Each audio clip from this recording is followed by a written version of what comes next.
Eva Maseta, SPDMSI adalah salah satu dosen perguruan tinggi swasta yang ada di Kota Tangerang, yaitu Universitas IATSI Madani. Pada kesempatan kali ini, saya akan memaparkan mata kuliah yang saya ampu dalam program studi S1 Keperawatan, yaitu mata kuliah Komunikasi Keperawatan dengan bobot 2 SKS, kode mata kuliah KPA 201 dengan metode DIA, yaitu Delivery, Interaction, and Assessment.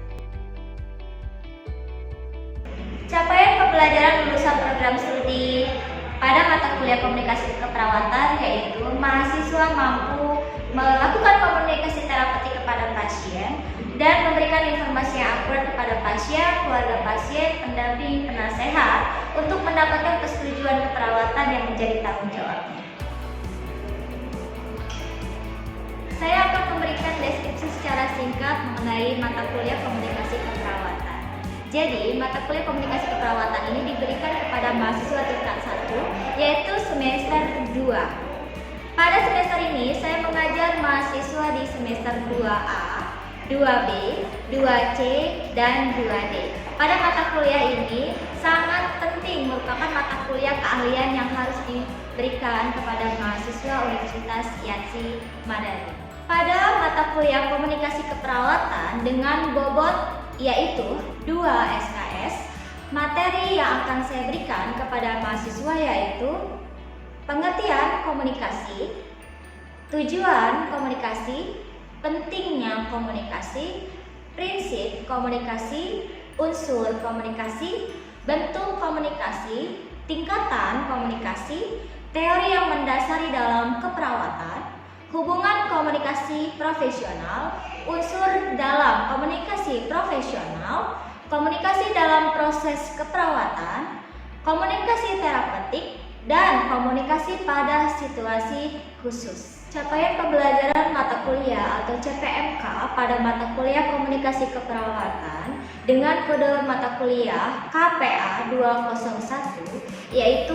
mampu memiliki sikap menghormati hak privasi, nilai budaya yang dianut dan martabat pasien, menghormati hak pasien untuk memilih dan menentukan sendiri asuhan keperawatan dan kesehatan yang diberikan, serta bertanggung jawab atas kerahasiaan dan keamanan informasi tertulis, baik verbal dan elektronik yang diperoleh dalam kapasitas sesuai dengan lingkup tanggung jawabnya. Kemudian, metode pengajaran pada mata kuliah komunikasi keperawatan ini yaitu DIA atau Delivery, Interaction, and Assessment. Nah, metode pengajaran yang saya berikan atau saya sampaikan ketika berada di kelas yaitu yang pertama diskusi, ceramah, terus kemudian ada studi kasus, dan selanjutnya kita praktek atau role play baik di kelas maupun di ruang laboratorium. Tujuan saya memberikan studi kasus kepada mahasiswa adalah yang pertama untuk menggali informasi terkait masalah-masalah dalam dunia kesehatan, ya, yang seperti masalah komunikasi si perawat kepada pasien. Yang kedua yaitu adalah menganalisis terkait kasus yang terjadi dalam dunia kesehatan, baik itu dilakukan perawat kepada anak bayi, perawat kepada balita, perawat kepada anak-anak, perawat kepada remaja, perawat kepada dewasa, dan juga perawat kepada lansia. Referensi yang saya gunakan atau yang saya sampaikan kepada mahasiswa saat di kelas yaitu menggunakan textbook. Nah, textbook ini sesuai dengan judul yang relevan terkait tentang pada mata kuliah yaitu komunikasi keperawatan. Kemudian interaksi yang saya berikan kepada mahasiswa ketika pembelajaran tatap muka yaitu bertanya langsung kepada mahasiswa terkait materi yang saya berikan kepada mahasiswa, apakah mahasiswa sudah memahami dengan materi tersebut, studi kasus yang saya berikan juga apakah mahasiswa juga memahami, dan juga tentang praktek yang saya berikan kepada mahasiswa. Sementara itu pada saat pembelajaran daring saya menggunakan Zoom atau Google Meet untuk berinteraksi kepada mahasiswa atau menggunakan WhatsApp group untuk berinteraksi ketika mahasiswa tidak ada atau tidak mengerti terhadap pembahasan yang saya berikan atau studi kasus yang saya berikan. Dan asesmen yang saya berikan kepada mahasiswa yaitu dengan tugas role play atau tugas-tugas lainnya dengan bobot 20%, kemudian kehadiran atau absensi mahasiswa 10%, UTS 30%, dan juga UAS 40%. Pada saat awal pembelajaran ketika pertemuan pertama di kelas, saya memberikan atau menyampaikan RPS dan juga kontrak kepada mahasiswa terkait tugas-tugas yang akan saya berikan kepada mahasiswa, kemudian praktik yang akan saya berikan kepada mahasiswa, dan juga selanjutnya sebelum perkuliahan dimulai kita berdoa terlebih dahulu sesuai keyakinan dan kepercayaannya masing-masing. Untuk itu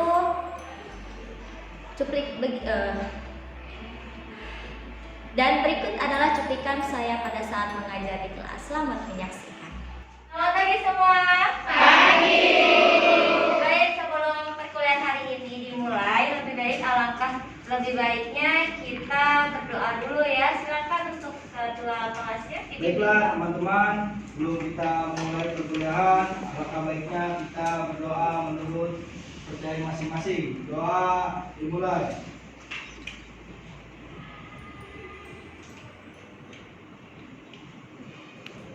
Doa selesai. Assalamualaikum warahmatullahi wabarakatuh. Waalaikumsalam warahmatullahi wabarakatuh.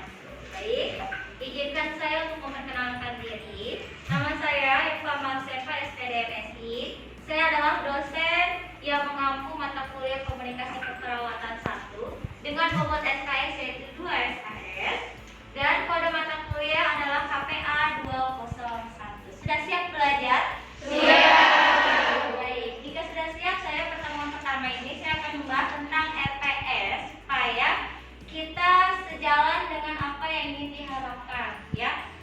Saya akan tampilkan dulu RPS-nya, tapi sebelumnya saya akan mengabsen mahasiswa terlebih dahulu ya. Untuk absensinya kita sudah menggunakan sistem online ya. Dengan cara berfoto. Baik, saya akan cek terlebih dahulu.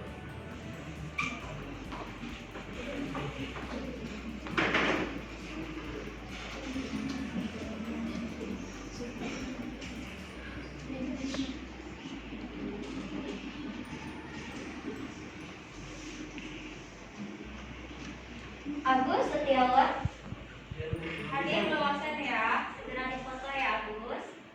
Kemudian Clarita, Sakit ibu. ada surat izin ya? Ada ibu. Baik. Sakit. Diba, Sakit juga ibu. oke, ada surat izinnya ya? Ada. Ini keluar ya? Iya.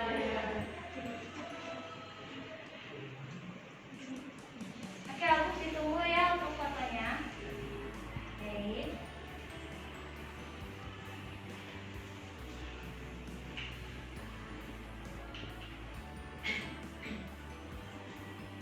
Oke, saya akan membahas untuk RPS-nya. Silakan untuk lampunya dimatikan terlebih dahulu.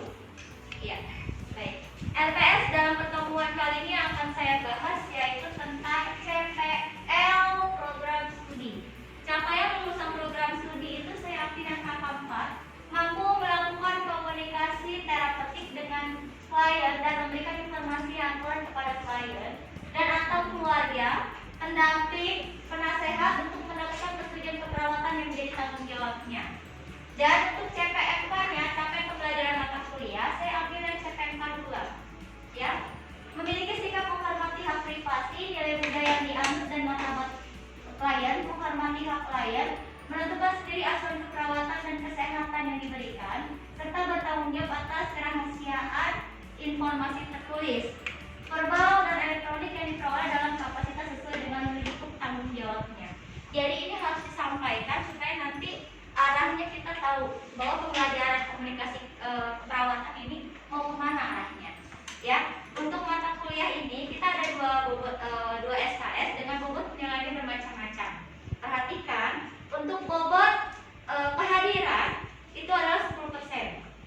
Tugas role play, tugas dan lain sebagainya itu 20%. Kemudian untuk UTS itu Dan juga untuk UAS itu adalah 40%. Dalam tahap komunikasi keperawatan ini saya mempunyai tugas, yaitu tugas yang pertama saya meminta kalian nantinya untuk membuat video role play di rumah, ya. Jadi kalian membawa atau mengajak keluarga kalian, baik itu orang tua, adik, kakak, paman atau bibi, menjadi pasien kalian, ya. Temanya bebas, yang penting bagaimana cara kalian berkomunikasi keperawatan. Baik itu misalkan contoh kalian mau memberikan penyuluhan kepada adik kalian tentang PHBS, yaitu cara mencuci tangan, cara menggosok gigi, begitu ya. Cara menggunakan hand sanitizer itu bebas. Jadi contohnya bisa kalian lihat dari YouTube, ya. Kemudian tugas role play yang kedua itu adalah saya meminta kalian nanti membuat kelompok maksimal 8 kelompok. Jadi kita akan bermain peran, ya. Bermain peran ada yang jadi bermain peran tersebut ada yang menjadi dokter, perawat 1, perawat 2, pasien, keluarga pasien, dan juga ada yang memegang handphone pada saat men-shoot atau membuat videonya, ya. Temanya apa? Bebas. Yang penting bagaimana caranya kalian berkomunikasi dengan pasien. Ya, di awal kalian pasti menyampaikan salam dulu, kemudian pasti kalian memperkenalkan diri, baru bertanya nama diri pasien, betul kan? Baru usia, baru tindakan apa yang ingin kalian sampaikan. Itu tugasnya nanti, ya. Ada yang mau ditanyakan? Gak ada ya, tugas ya. Oke. Tugasnya itu biasanya maksimal, saya minta waktunya jadi 5 menit, dan kalian nanti masukkan ke Google Drive, link Google Drive kirim ke saya. Itu untuk tugasnya. Ya, paham ya? Paham. Baik. Saya akan membahas tentang materi ini. Materi dalam komunikasi keperawatan itu yang akan saya bahas sesuai dengan FPS. Ya, FPS-nya ada di dalam buku ini. Ya, sudah saya sampaikan di sini. Jadi, yang pertama akan saya bahas tentang pengertian atau dasar komunikasi. Yang kedua ada tingkatan komunikasi, bentuk komunikasi, kemudian unsur-unsur dalam komunikasi, dan lain sebagainya. Jadi bisa kalian cek di RTS ini. Ya? Siap? Kita mulai belajar? Siap. Baik, saya buka dulu untuk PPT-nya.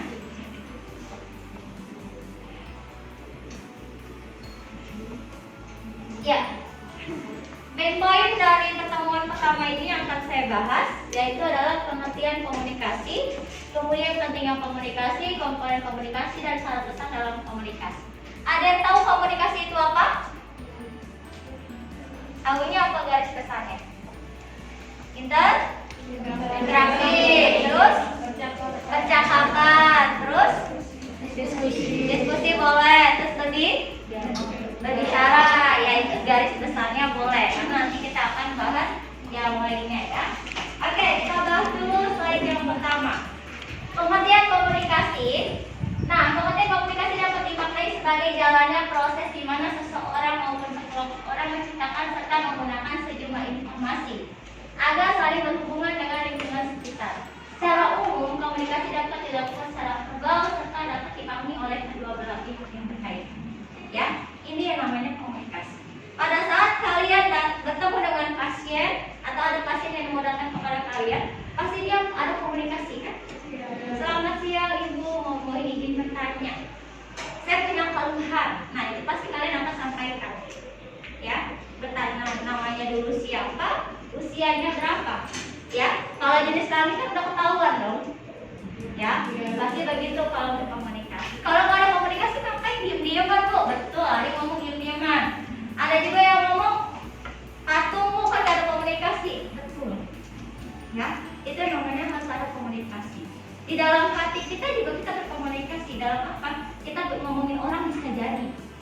Mau berkomunikasi di dalam hati diri kita sendiri, ya. Lanjut. Yang kedua, itu ada pentingnya komunikasi. Pentingnya komunikasi yang pertama adalah pesan sampai dengan tepat. Komunikasi yang baik menjamin adanya pertukaran pikiran dan pandangan yang benar sehingga tidak terjadi kebingungan jika sebuah hal tidak dikomunikasikan dengan baik. Maka orang akan sulit mengerti jika dibiarkan masalah pun akan timbul sebagai dampaknya. Pesan sampai dengan tepat itu gimana? Kalau dapat informasi dari dokter terkait tentang diagnosa si pasien, apa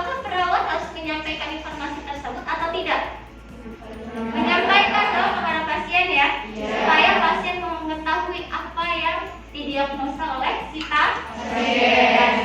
Ini namanya komunikasi sampai dengan tepat. Jangan udah dikasih tahu sama dokter kita diam aja nggak kasih tahu sebagai perawat, itu salah. Kita harus kasih informasi.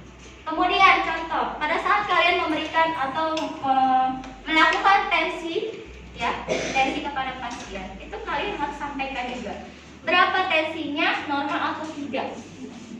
Jangan ditensi, ibu normal ya bu, tensinya jangan, tapi harus sampaikan, ibu tensinya 110/90, ini normal ya bu. Itu namanya pesan sampai dengan lengkap. Ya, selanjutnya yang kedua, pentingnya komunikasi. Yang kedua, komunikasi dibutuhkan dalam berbagai pekerjaan. Setiap pekerjaan membutuhkan komunikasi, bukan hanya berfungsi menjalin dan menghubungkan satu orang dengan yang lainnya. Komunikasi juga berperan penting dalam sebuah perencanaan, koordinasi, dan informasi. Semua pekerjaan membutuhkan komunikasi. Supaya apa? Kita bisa bekerja sama. Ya, perawat juga bekerja sama, berkomunikasi dengan perawat yang lainnya supaya apa? Hal yang mau kalian sampaikan, hal tindakan apa yang mau kalian lakukan kepada pasien itu bisa sejalan. Nggak mungkin perawat datang ke pasien memberikan tindakan sedangkan pasien itu lagi marah-marah. Nggak mungkin sendiri kan, kalian takut? Pasti bawa dengan temannya. Ngomong dulu nggak sama temannya? Ngomong, komunikasi dulu. Ya. Yang selain di pekerjaan perawat juga ada pekerjaan lainnya. Saya sebagai dosen juga berkomunikasi dengan dosen-dosen lain, ya, terkait tentang masalah kesehatan yang perawat mempunyai kesalahan atau pada saat melakukan tindakan kepada pasien juga melakukan kesalahan, itu pasti dikomunikasikan kepada dosen lain. Ya, jadi ada komunikasi. Jangan diam-diam aja. Kalau diam-diam aja itu menganggap bahwa dirinya mampu, ya kan? Karena manusia itu sebagai makhluk sosial, kalau membutuhkan bantuan orang lain. Kalau membutuhkan bantuan orang lain dengan cara komunikasi. Ikut dengan cara komunikasi. Ya. Selanjutnya ada memperkuat hubungan. Nah, kalau kita ada komunikasi terlebih dahulu dengan rekan, pasti adanya memperkuat hubungan. Sehingga kalau kita bekerja sendiri, teman juga ikut membantu. Kalau kita menganggap bahwa diri kita mampu, teman gak mau membantu kita. Makanya harus ada memperkuat hubungan dengan cara apa? Interaksi terlebih dahulu. Diajak dulu. Ya, jangan diem-diemnya ada perawat baru dan kita diemin aja, jangan. Biasanya perawat baru tuh belum mengerti bagaimana cara untuk memberikan infus, bagaimana cara untuk menyuntik, gitu. Jadi kalian harus ajak. Ya, harus ajak, kemudian supaya si perawat tersebut mau dengan kalian ketika melakukan tindakan asuhan keperawatan. Ya, selanjutnya ada komponen komunikasi. Komponen komunikasi itu ada pengirim atau komunikator. Komunikator adalah orang yang menyampaikan pesan atau informasi. Kemudian pesan atau pesan ke message adalah informasi yang disampaikan. Lanjut, saluran itu apa? Jadi kalau komunikasi itu bisa langsung bertatapan muka secara langsung, bisa juga enggak. Ya, kalau enggak itu bagaimana bu caranya? Pakai voice note, pakai WhatsApp atau chat, pakai telepon, ya, atau bisa video call. Itu namanya tidak bertatapan muka secara langsung. Ya, lanjut, penerima atau komunikan adalah orang yang menerima pesan atau informasi. Lanjut, umpan balik. Nah, umpan balik ini contohnya apa bu? Umpan balik ini contohnya ketika kalian bertanya kepada pasien, pasien menjawab tidak?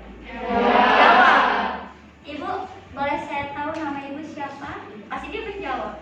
Usianya berapa? Pasti dia menjawab. Itu namanya feedback. Ada timbal balik, ada pertanyaan, pasti ada jawaban. Buat lanjut, aturan yang disepakati. Nah, ketika aturan disepakati, ini kalian memberitahu bahwa di sini jam masuknya jam seberapa sampai jam berapa. Kemudian berapa orang yang boleh masuk ke dalam ruangan. Ya, ketika ada orang yang mau besuk. Jadi harus disampaikan protokol-protokol ya, dan harus menggunakan masker dan lain sebagainya. Ya, paham ya? Oke, paham. Selanjutnya, ini ada komunikator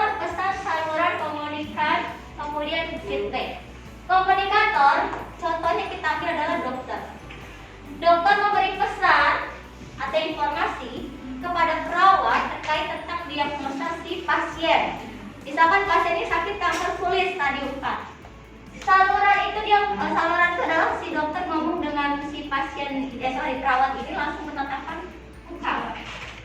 Nah, kemudian informasi itu harus disampaikan kepada pasien.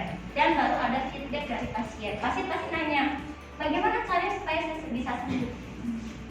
Begitu itu namanya ada feedback. Ya, sampai sini paham? Paham. Ya. Gerak tubuh nih ya, ada beberapa macam body language yang berkaitan dengan komunikasi. Gerak tubuh yang pertama, ketika kita berkomunikasi dengan pasien atau dengan orang lain, jangan terlalu kebanyakan gerak. Contoh gerakannya bagaimana? Kita lagi berbicara di depan pasien, gerak-gerak, goyang-goyang. Itu mah namanya joget, iya kan? Atau begini-begini. Nah, itu namanya joget, nggak boleh. Kemudian ekspresi wajah, lagi diajak ngobrol sama pasien kita ketawa-ketawa sendiri. Itu namanya kayak orang gila, nggak boleh. Ya, diajakin ngobrol sama teman-temannya, malah dia kayak orang gila ketawa-ketawa sendiri. Kemudian pandangan, ketika kita berkomunikasi dengan orang, dengan pasien, tujuannya adalah dan caranya adalah tatap wajah si pasien. Jangan tatap tapi matanya jalan-jalan. Nah, beda lagi. Ada cowok ganteng, lirik, iya bu, sambil tengok. Itu nggak boleh juga. Jadi harus satu arah dengan si pasien. Kemudian pakaian. Nah, pakaiannya pertama harus bersih. Ya, pasti kita pakai APD dong. Kalau pakaian kita ketumpahan noda, kita bagaimana bu? Kita harus ganti. Jangan ketika kita memberikan asuhan keperawatan pakaian kita masih bernoda, nggak boleh. Ya. Kemudian pakaiannya rapi, kusut harus dirapikan dulu, digosok dulu, dilicin. Ya. Kemudian ada sentuhan. Sentuhan kalian, sentuhan perawat kepada pasien lebih bagusnya di mana? Ya. Betul ya. Sepakat ya, jangan area-area lainnya ya. Nah, lanjut jarak tubuh. Jarak tubuh ketika kita berkomunikasi dengan pasien tidak boleh terlalu dekat dan tidak boleh terlalu jauh. Jaraknya itu 1,5 meter sampai 2 meter. Kalau terlalu dekat, nah bahaya. Apalagi kalau pasiennya lawan jenis dengan kita. Ya. Terus kemudian kalau terlalu jauh juga kita nggak dengar apa yang mau diberikan atau yang mau dikomunikasikan dengan si pasien. Baik apa teriak-teriak. Itu juga nggak boleh. Ya, kalau terlalu dekat takutnya nanti si pasien punya penyakit yang menular, gitu kan? Dan utamakan harus menggunakan masker. Ya, sampai sini paham? Oke. Kemudian ada syarat dalam pesan dalam komunikasi. Pesan harus memenuhi syarat-syarat, ya. Kemudian pesan harus direncanakan secara baik-baik serta sesuai dengan kebutuhan kita. Pesan tersebut dapat menggunakan bahasa yang dapat dimengerti kedua belah pihak. Kemudian pesan harus menarik minat dan kebutuhan pribadi penerima serta menimbulkan kepuasan. Kemudian sesuai konteks atau situasi komunikasi. Kita mau bahas tentang apa nih? Tentang kesembuhan pasien, kita akan bahas ya. Dan juga harus singkat dan jelas. Ya. Lanjut, menggunakan saluran yang mudah dipahami oleh komunikator dan komunikan. Salurannya bebas menggunakan apa? Langsung membuat tatapan muka atau telepon. Kalau di chat kan kadang suka nggak ngerti maksudnya apa, telepon aja. Ya. Kemudian memungkinkan pengulangan dan penegasan pasien. Pesan. Memungkinkan pengulangan dan penegasan pesan ini ketika kalian memberikan informasi kepada pasien itu lansia. Pengulangan kata sampai si pasien itu harus mengerti apa yang mau disampaikan oleh kalian. Ya, seperti itu ya. Ada yang mau ditanyakan? Tidak? Jadi mengerti semua? Alhamdulillah. Baik, kalau memang tidak ada yang ditanyakan dan nanti misalkan kalian mau bertanya, kalian bisa menggunakan WhatsApp group. Kebetulan kan kita sudah punya WhatsApp group tuh. Kalian bisa menggunakan WhatsApp group dan bertanya kepada saya, nanti saya akan menjawab pertanyaan dari kalian. Ya, misalkan kalian punya studi kasus nih. Contoh, misalkan, Bu, saya punya studi kasus. Perawat ini pada saat mencabut seorang infus bayi tidak informasikan kepada orang tua. Ini benar atau salah? Bisa. Itu salah.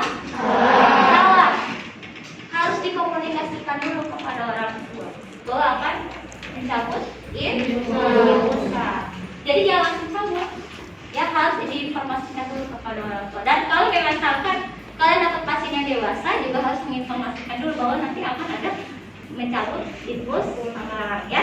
Baik, kalau begitu perkuliahan hari ini saya akhiri. Dan jika ada pertanyaan bisa nanti di WhatsApp grup. Dan akhir kata saya mengucapkan wassalamualaikum warahmatullahi wabarakatuh. Waalaikumsalam warahmatullahi wabarakatuh.